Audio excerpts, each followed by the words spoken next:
voruð þið búin að hugsa lengi, eða var búið að vera lengi einhver tókstreita í gangi áður en að þið ákvaðið að slíta þessu núna? Já, ég meina við,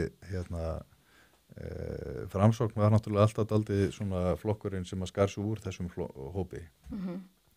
Eftir síðustu kosningar þá gátum við bara mynda meirihluta með þessum flokkum vegna þess að margir af þessum flokkum útilokuðu sjálfstæðisflokk og það var ekki hægt að mynda meirihluta með þeim sem að hefði verið okkar fyrsti kostur vegna þess að við buðum fólki upp í dans það að það væri hægt að fá knýja frá breytingar í Reykjavík.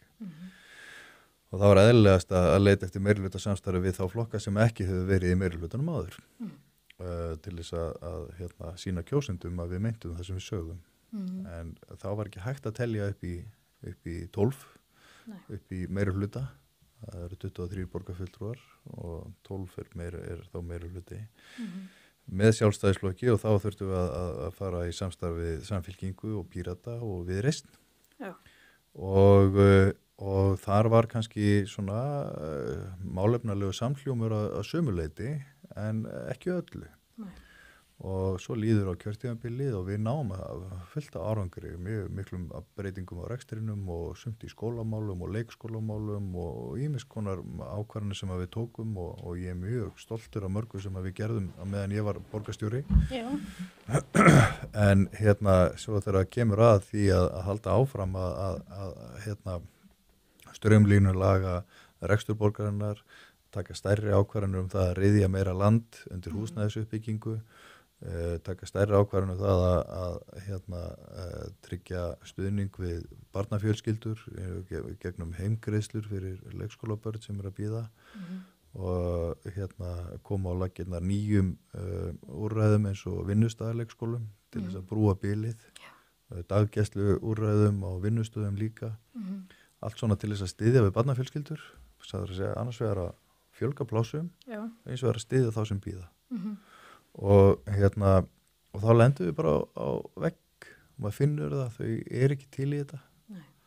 Og einhvern veginn búið að móðast mánuðum saman og sumt svona nei og annað svona þú veist, tvíkum að þessu allt kryddið og þú veist, og svo sumt bara nei, þetta munum við aldrei gera.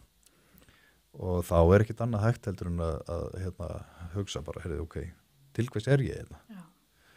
Ég fór í framboð og ég spurði, hvað viljið þið? Hvað eru þið til í breytingar? Og við töluðum fyrir fullt af þessum málum. Já. Og þegar maður búið með 3 ár af þessu kjörtímabili, búin að vera borgarstjóri í heilt ár, að reyna að knýja þessi máli gegn, ég hreinlega gat ekki hort framan í mína kjósendur og kjósendur Framsóknar fastur í samstarfi þar sem við náum ekki málunum í gegn og þá ekkert annað hægt heldur en að fara bara og reyna að mynda nýjan meirihluta. Því trúnaður okkar í Framsókn, hann við kjósendur fyrst og fremst. Já.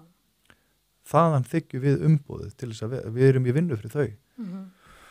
Og að sjálfsögðu alla Reykvíkinga en við sækjum umboðið okkar til kjósenda og þau komu 1000 saman fyrir síðustu kosningar og kusu okkur að því þau vildu fá ferska vinda inn í ráðhúsið og þau vildu fá nýjar aðferðir og smá hugrekki til þess að taka nýjar ákvarðanir og ég sá það bara, þú veist, fólk bara að missa trúna á okkur og eðlilega því að margt af því sem við töluðum ekki að komast til framkvæmda.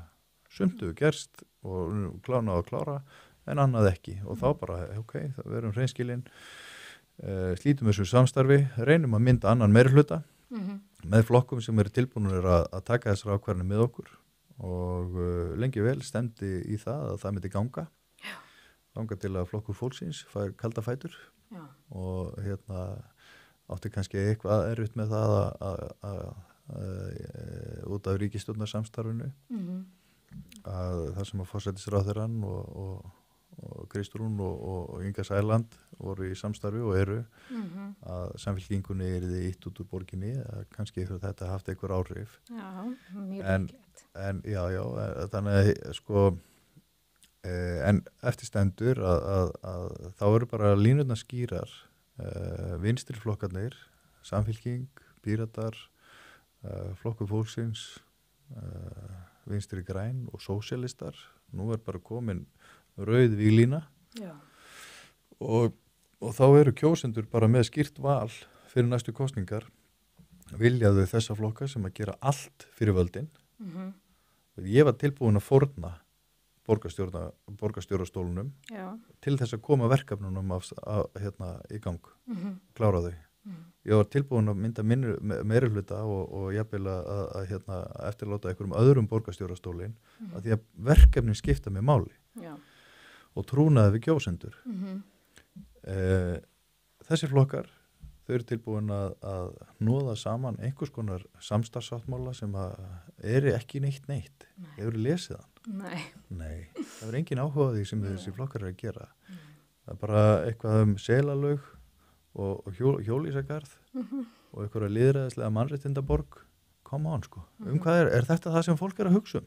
Fólk er bara að hugsa um það að skólarnir eiga að vera mannaðir, börnin eiga að vera hamingjusöm og læra vel, það að hirða sorpið og moka snjóinn og tryggja það að það sé húsnæðisuppbygging þannig að ungt fólk geti búið hérna og komist inn á fasteignamarkaðinn. Og við viljum hugsa vel gamla fólkið okkar, bara þau fái þessa grunnþjónustu sem það á skilið að fá og svona þessi grunnþjónusta, ekki eitthvað svona einhver pólitísk merkjasendingar inn í eitthvað bakland inn á það sem að sitja 15 manns eitthvað staðar á 15. að ræða hvað þeim þykir mikilvægast fyrir Reykjavík í einhverjum litlum stjórnmálaflokkum. Þetta er ekki mín pólitík, sko.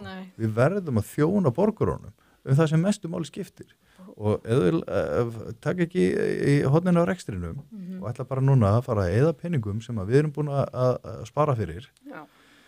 Það er bara gríðarlega vonbrigði.